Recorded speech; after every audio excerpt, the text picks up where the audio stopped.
ઘરમાં પહેલું તો હવારમાં ઉઠી અને આખા ઘરમાં ચોખ્ખું પાણી છાંટી ગંગાજળ લાવો કે ભાઈ ચોખ્ખું ગુલાબજળ લાવો કે ચોખ્ખું પાણી લાવો. હવારમાં ઉઠીને તમારા ચારે બાજુ તમારો એરિયો હોય બધે છાંટી દો અને પછી દીવાબત્તી કરો. હું માતા એવું કહું છું, જગતમાં કોઈ દાડા આળસ આવે તો ગોડા સોલંકી પીટીની મેલડી દે.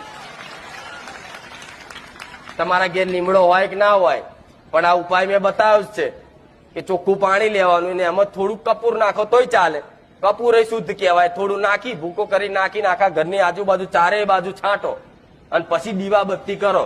જો હું એવું કઉ છું, તમે 10 મિનિટ દીવાબત્તી કરતા હશો ને અડધો કલાકનો કલાક કદાચ ના થાય તો મેલડી નહીં. અને ઘરમાં ખાસ તમે ક્યાંક બહાર જઈને આયા છો, ગમે તે ક્યાંક દવાખાને જઈને આવ્યા છો, ક્યાંક સ્મશાનમાં જઈને આવ્યા છો કે ગમે તેવી ખરાબ જગ્યાએ જઈને આવ્યા છો, તો ઘરનો ઉમરો ચડો ને એ પેલા ઘરની બહાર હાથ પગ ધોઈ અને ઘરમાં ચડવું. આ નિયમ રાખી લો.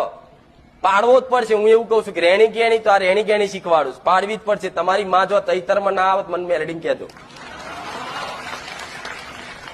દેવી શક્તિ ભગવાન માતાજી તારે ચોખ્ખાઈ આ તું ચોખ્ખું છે તારે હું બેહું છું નહીં.